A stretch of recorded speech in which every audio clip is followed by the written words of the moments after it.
En el capítulo de hoy conoceremos La teología feminista en la historia, publicado en 2007, un libro escrito por la monja catalana Teresa Forcades y Vila, nacida en 1966 en Barcelona, doctora en medicina, especialista en salud pública y medicinas alternativas y doctora en teología. Teresa Forcades en su libro argumenta que la teología feminista ha existido desde el surgimiento de la teología patriarcal. A través de un recorrido histórico desde las sociedades premodernas hasta la posmodernidad, la autora examina biografías y escritos de teólogas feministas como Santa Teresa de Jesús y Sor Juana Inés de la Cruz.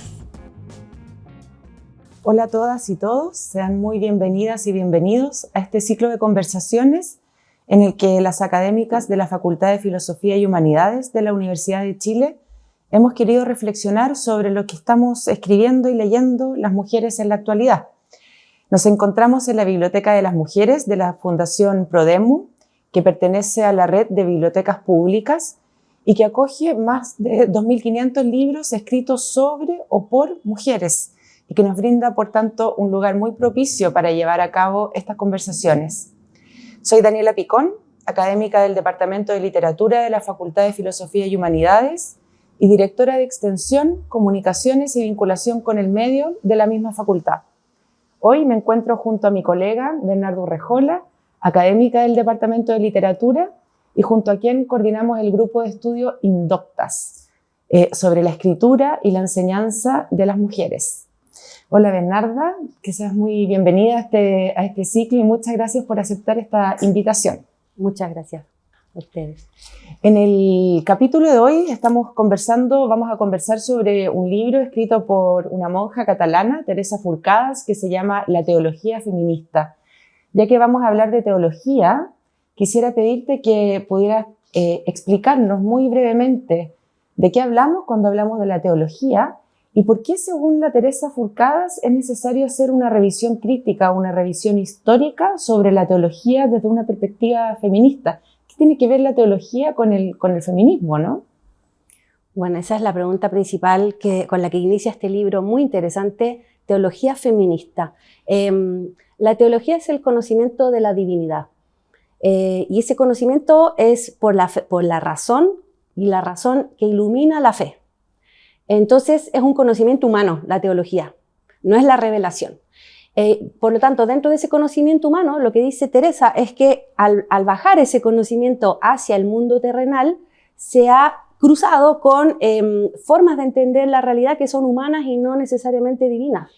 Y en esas formas de entender la revelación, que podríamos decir que está plasmada tradicionalmente en la Biblia, aparecen lecturas de la Biblia en que la mujer está subordinada al varón. Pero también, dice Teresa, aparecen otras lecturas posibles en que son iguales, mujeres, hombres, todos los seres, ¿no? También las diversidades va a hablar Teresa después. Por lo tanto, la teología feminista, ella dice que, claro, por supuesto surge de una mirada de las mujeres que dicen, ¿cuál es mi lugar en la teología? Es una teología patriarcal en general. Entonces, desde que surge la teología, dice Teresa Forcades que existe la teología feminista en el sentido de que es crítica. No es que lo hagan solo mujeres, sino que es crítica. ¿Por qué? Porque yo leo las escrituras y veo que hay contradicciones y que no siempre la mujer está subordinada al hombre, no siempre la mujer calla en la iglesia. Entonces eso es una lectura tradicional de la divinidad y del mensaje espiritual. Entonces la teología feminista rescata desde una perspectiva crítica, es decir, desde la fe, pero viéndolo críticamente, un sujeto que aplica la razón y dice, yo leo la Biblia y no veo lo que me están diciendo estos sacerdotes patriarcales, incluso misóginos, ¿no? Y ahí surge la duda, ¿qué hago con esa perspectiva crítica con la que estoy leyendo? Me acerco a los sacerdotes y les pregunto, y esa perspectiva la toma Teresa porque hay muchas mujeres a lo largo de la historia que han hecho eso. Entre otras, nuestra querida Sor Juana Inés de la Cruz, que leyendo esos textos teológicos, no dice ahí que las mujeres no tengan que estudiar, no dice que las mujeres no podemos ser sacerdotes, no dice que somos inferiores.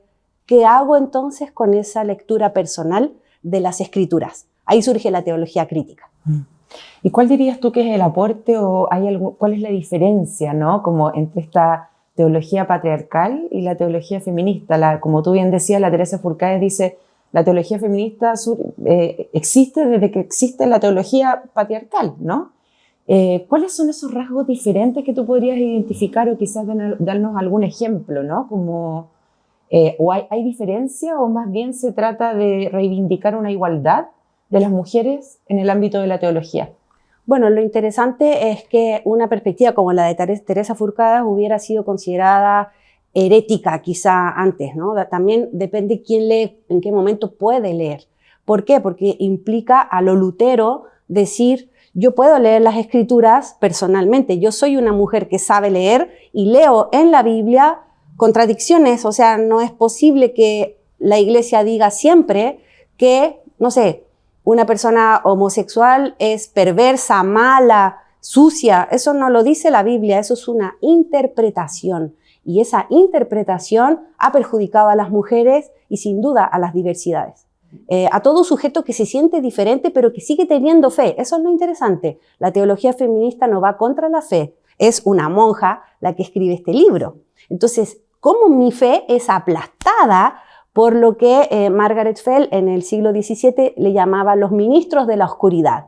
Los ministros de la oscuridad, en vez de administrar la luz, la llevan hacia una oscuridad que implica exclusión, discriminación de la mujer y de las diversidades. Bueno, ahí tenemos la Inquisición y tanto tipo de censuras del pensamiento libre por miedo finalmente a un pensamiento crítico, que el pensamiento crítico ha hecho avanzar la propia teología y hoy en día Lutero sería recibido como un genio porque la mayoría de las cosas que él dijo se reconocieron que tenía razón, solo la forma, el momento en que los dijo no era el más apropiado. En cambio, la teología patriarcal, por ejemplo, se basa en el derecho natural o en Aristóteles, pensemos en Tomás de Aquino, y Aristóteles dice que el hombre es, por derecho divino, ¿cierto?, natural, superior a la mujer y a todos los demás que serían incapaces relativos. Los niños, y en América nos pasó con los indígenas, ¿sí? Fueron considerados por la teología incapaces relativos. ¿Qué quiere decir eso? No tengo una discapacidad visible, o sea, tengo todos mis órganos, digamos así, todos mis miembros, veo bien, qué sé yo, no tengo una situación de discapacidad, diríamos hoy en día, pero mi incapacidad es relativa porque alguien me tiene que tutorear. Y esa idea es mental, no sale necesariamente en las escrituras. Y los teólogos dicen que sí.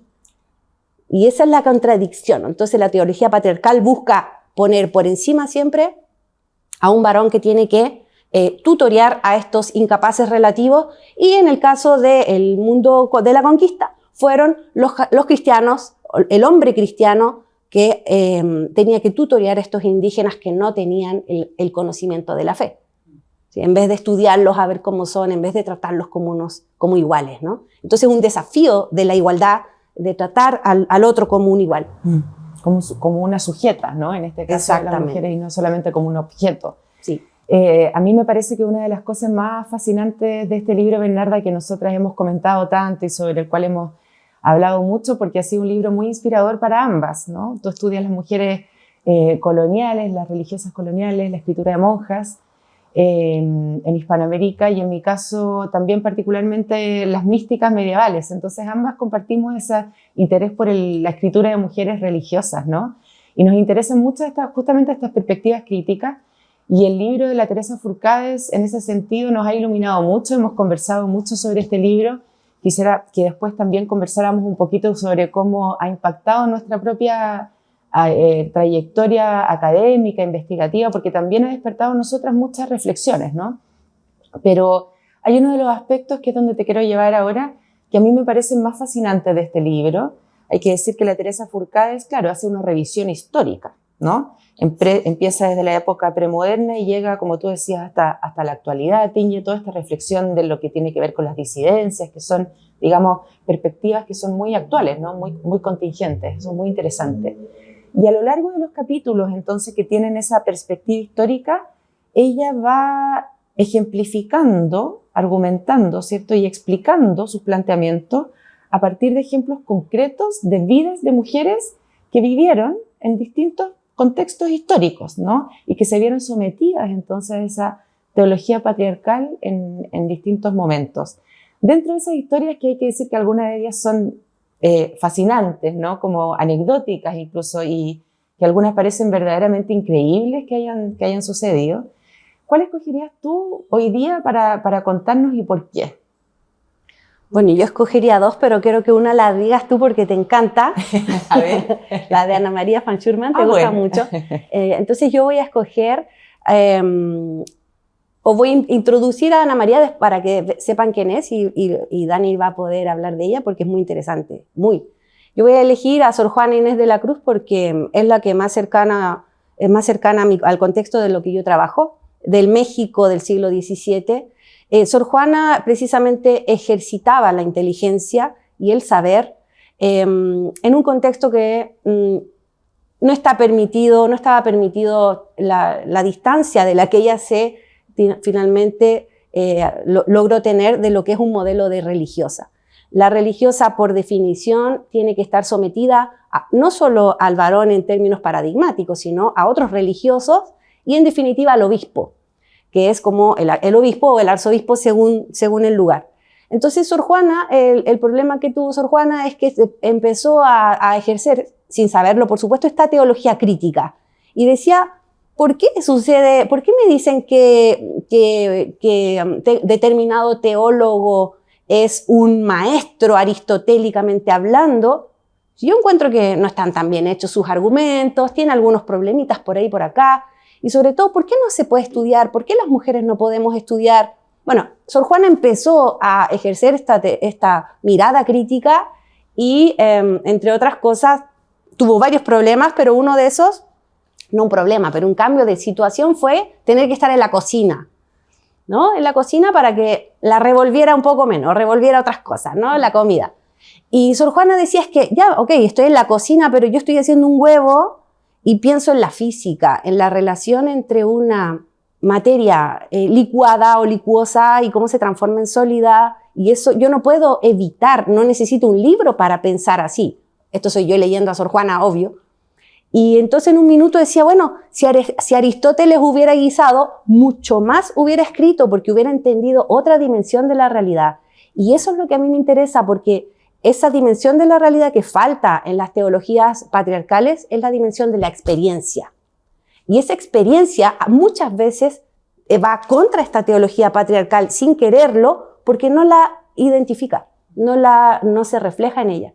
Pero además es una experiencia doméstica, y el ámbito de lo doméstico está como señalado como por antonomasia el femenino. Y dentro de ese ámbito doméstico, Sor Juana dice, bueno, déjenme cocinando si quieren, pero igual voy a estudiar lo que pasa ahí.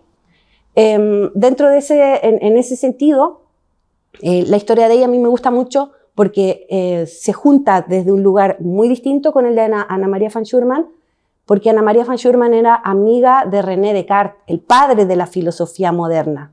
Estamos hablando del siglo XVII, ¿no? En Holanda. Y no aparece, o sea, Teresa Forcade dice, ¿por qué no aparece Ana María van Schurman en la historia de la teología si era reconocida como teóloga o filósofa, que en esa época no estaba tan separado ese ámbito?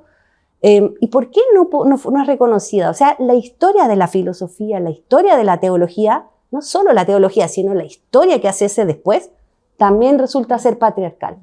Y Ana María van Schurman cuidaba a sus dos tías.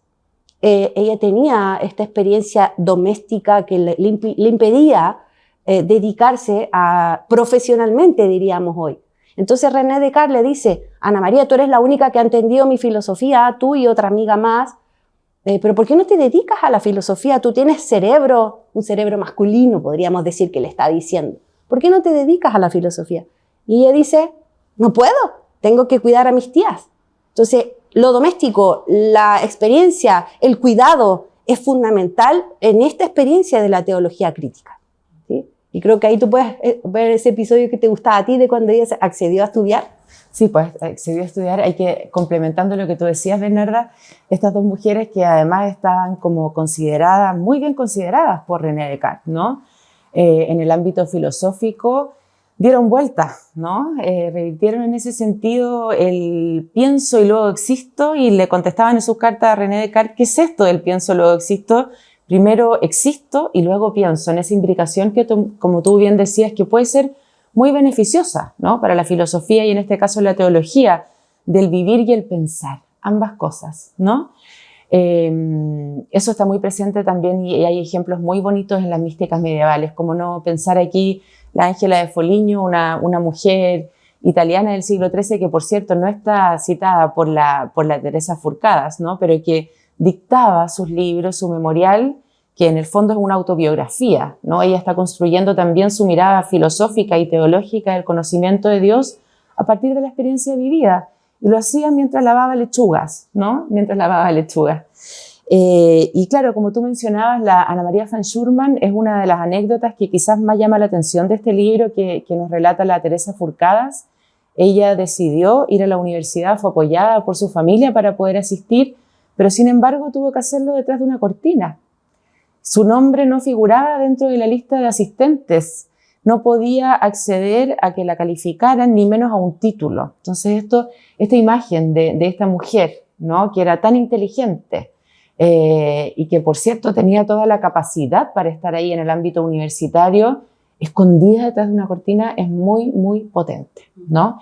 Sobre todo si pensamos que en realidad las mujeres, esto nosotros lo hemos conversado bastante en el ámbito de nuestro grupo de estudio Indoctas, en realidad es muy reciente la entrada de las mujeres al ámbito de la universidad, donde nosotros nos desempeñamos hoy en día, ¿no? Recién a comienzos del siglo XX entramos como estudiantes, no escondidas ya detrás de una cortina, y luego como profesora, ¿no? Entonces, eso es muy impactante.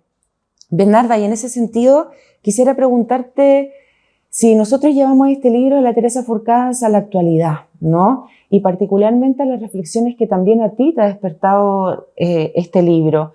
¿Cuál sería el aporte que tiene la teología feminista? ¿Hasta dónde puede llegar las reflexiones que nos puede, digamos, despertar? Y particularmente a ti, ¿cómo ha nutrido tu propia reflexión como académica, como investigadora, como docente, ¿no? Y en ese sentido, si pudiéramos también hacer una invitación a las y los que nos están viendo y escuchando, ¿no? A leer este libro. Bueno, tengo que decir que a mí me llamó la atención de una forma quizá muy poco académica, que fuera una monja. O sea, si ven la contratapa del libro, aparece una foto de una monja. Y yo decía, pero ¿cómo? Eso es lo que más me llamó la atención. Y que hablara de teología feminista, esta conjunción de términos, yo dije, no, ¿qué es eso? Y lo empiezo a ver, y realmente fascinante porque es cortito. Tengo que decir que exagera un poco, por ejemplo, con Sor Juana Inés de la Cruz, como que tuviera 40.000 libros, y tengo que ver si es que verificar ese dato, pero me parece difícil. Sin embargo, el fondo es brillante. ¿Por qué? Porque tendríamos que ser capaces de dejar de lado la dicotomía laico-religioso para pensar el mundo actual. Si pensamos el mundo desde la religión y nosotros no somos creyentes, nos estamos perdiendo un montón de experiencias de sujetos que vivían en un mundo religioso y no tenían otra posibilidad, porque si eran ateos eran perseguidos incluso. O sea, no sabemos cuán religiosos realmente son los sujetos del pasado, pero lo que sí sabemos es que sufrían estas constricciones no de lo espiritual, sino de la iglesia, ¿no? O de la policía cristiana que buscaba una homogeneidad y que también es política. Entonces, ¿por qué nos sirve a nosotros este libro? Porque estamos llenos de experiencias en que nuestra propia individualidad no puede desarrollarse por algún tipo de constricción de un sistema. Ya podríamos llamar a Foucault aquí a que nos ayude con ideas, pero un sistema finalmente que homogeneiza la forma de pensar, la forma de ser, y hoy en día sería el sistema capitalista. El sistema capitalista es algo que deprime muchísimo a los estudiantes, por ejemplo. A mí también.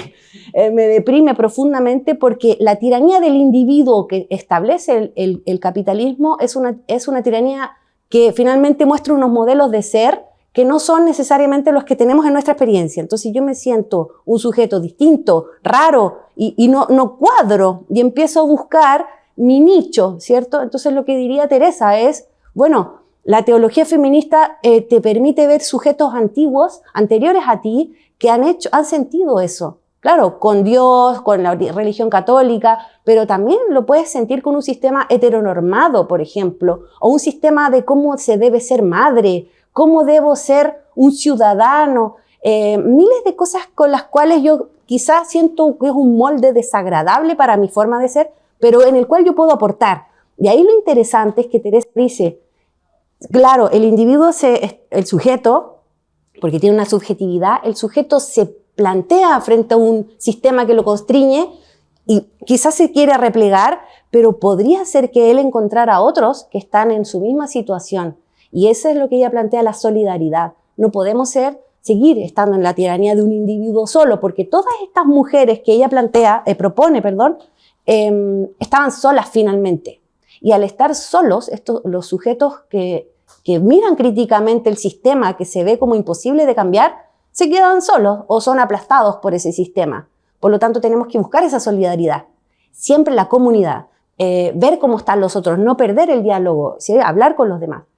Y eso a mí me ha ayudado mucho para pensarme haciendo clases. Porque un profesor, una profesora nunca va a ser igual que un estudiante. No podemos conocer su drama, digamos, pero sí somos humanos. Y en ese diálogo entre humanos podemos encontrar sujetos de muchísimo tiempo atrás que ya sufrieron estas mismas cosas por pensar, simplemente por decir, yo no cuadro con lo que me fue heredado.